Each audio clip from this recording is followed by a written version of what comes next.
नमस्कार साथियों। प्राथमिक क्षेत्र के अंतर्गत आने वाली क्रिया कृषि जो है भारतीय अर्थव्यवस्था की रीढ़ है। नो डाउट भारत की आधी आबादी जो है कृषि कार्यों में संलग्न है। तो इसे हम लोग देखते हैं। निर्वहन कृषि वो होती है जो स्वयं के भरण पोषण हेतु खेती की जाती है। प्राचीन काल की बात कर लें तो कल्टीवेशन प्रचलित था, जिसे झूम कृषि भी कहा जाता था। इसे दहन कृषि भी कहते थे। जैसे कि दहन कृषि का नाम जो है अलग अलग इलाकों में, उत्तर पूर्वी भारत में झूमिंग कहा जाता है, मध्य अमेरिका और मेक्सिको में मिल्पा कहा जाता है, मलेशिया और इंडोनेशिया में लदांग कहा जाता है। इसके अतिरिक्त गहन निर्वहन कृषि जो होती है, इसके अंतर्गत यहाँ पे क्या होता है कि जनसंख्या घनत्व काफ़ी अधिक होता है, तो जाहिर सी बात है कि जोतों का छोटा आकार होता है और जनसंख्या अधिक रहने के कारण यहाँ पे यंत्रों का कम प्रयोग होता है और कृषि की उत्पादकता भी काफ़ी क्या होती है, कम होती है। रोपण कृषि के अंतर्गत आने वाली फसलें हैं चाय, कॉफ़ी, कोको, रबर, कपास, गन्ना, केले, अनानास। ये सारी रोपण कृषि के अंतर्गत आने वाले हैं। इसका आकार विस्तृत होता है, इसमें अधिक पूंजी निवेश करना पड़ता है, इसमें हाई मैनेजमेंट और तकनीक की आवश्यकता होती है, वैज्ञानिक विधियों का प्रयोग होना चाहिए। ये एक फसली कृषि है। इसमें सस्ते श्रम बल लगते हैं और विकसित यातायात साधन की सुविधा होनी चाहिए। ठीक है। फ्रांसीसी वासियों ने ये जो पश्चिम अफ्रीका है वहाँ पे कॉफ़ी और कोकोआ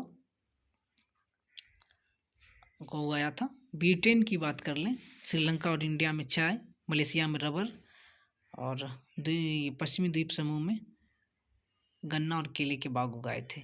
स्पेन और फिलीपींस में नारियल और गन्ना। इसके अतिरिक्त जो घास के प्रदेश हैं उसे देख लीजिए। यूरेशिया में स्टेपिज, उत्तरी अमेरिका में प्रेरी, अर्जेंटीना में पम्पास, दक्षिण अफ्रीका में वेल्स, ऑस्ट्रेलिया में डाउन्स, न्यूजीलैंड में कैंटरबरी। तो मिश्रित कृषि, इसमें जो है क्या कि एक से अधिक फसलें उगाई जाती है।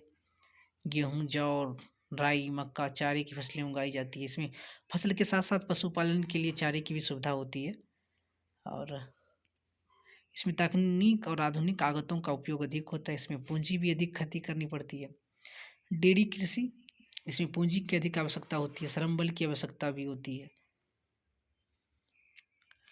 ये जो भूमध्य सागरीय कृषि होती है, यहाँ पे क्या होता है कि जो खट्टेदार फल होते हैं, अंगूर, संतरे, जैतून, ये सब को उगाया जाता है। ये इक्वेटर के समीप होता है।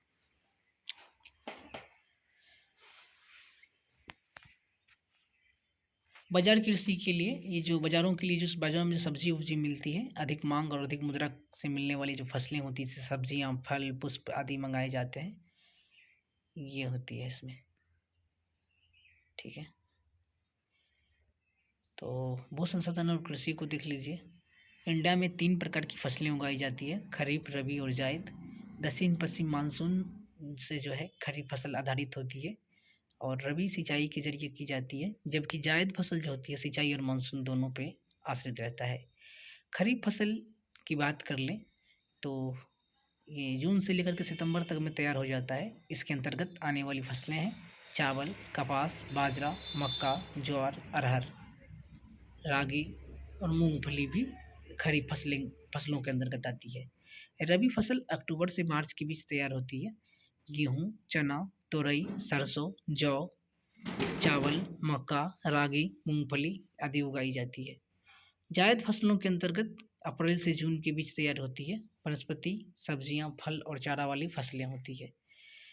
जो खाने के उद्देश्य के लिए जो खेती की जाती है उसे खाद्यान्न कृषि कहते हैं और देश के 54% भूभाग पे जो है ना वो खाद्यान्न की खेती की जाती है।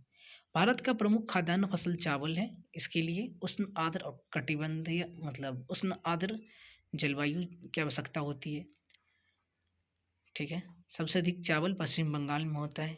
पश्चिम बंगाल में 3 चावल की किस्में उगाई जाती है, औंस, अमन, बोरो। ठीक है। भारत विश्व का 22% चावल का उत्पादन करता है। विश्व में सर्वाधिक चावल का उत्पादन चाइना करता है। प्रति हेक्टेयर चावल के उत्पादन में पंजाब टॉप पे है, याद रखिएगा। ये वो हिस्से हैं। आपसे सवाल पूछा जा सकता है कि पूरे पृष्ठ पर भारत का मानचित्र बनाएं और चावल उत्पादक क्षेत्रों को दिखाएं। चावल के संदर्भ में आपको ये पता चल गया है कि ये भारत का प्रमुख खाद्यान्न फसल है।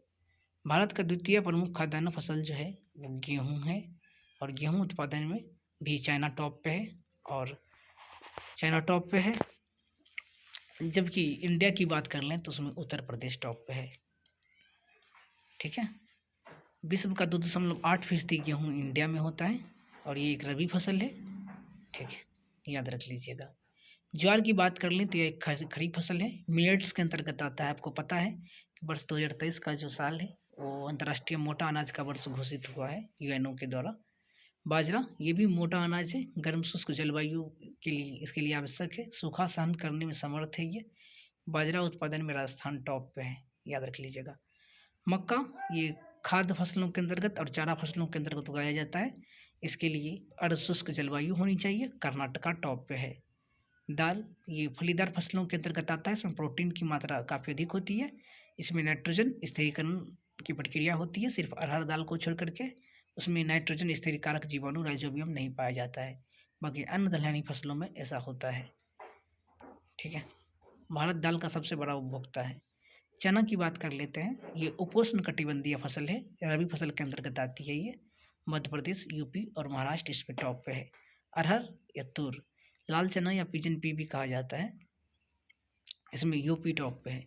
तिलहन, दुनिया का 14% तिलहन जो है वो इंडिया में होता है। तिलहन फसलों के अंतर्गत मूंगफली, तोरिया, सरसों, सोयाबीन और सूरजमुखी आता है। ठीक है, मूंगफली भारत में विश्व का जो है 19.5% मूंगफली इंडिया में होता है। मतलब आप ये याद रख सकते हैं कि नरेंद्र मोदी साहब जो है ना मूंगफली खा करके पाकिस्तान को आंख दिखाते हैं। तो मोदी साहब हैं कहाँ के, तो गुजरात के, तो गुजरात इसमें टॉप पे है, याद रख लीजिएगा। तोरिया या सरसों की बात कर लें, ठीक, ये उपोष्ण कटिबंधीय फसल है। ठीक है, सर्वाधिक उत्पादन राजस्थान में होता है। अन्य तिलहन फसलों की बात कर लें तो सोयाबीन और सूरजमुखी। सोयाबीन मध्य प्रदेश में सबसे अधिक और सूरजमुखी राजस्थान में सबसे अधिक। रेशेदार फसलों के अंतर्गत कपास और जूट आते हैं। ठीक है,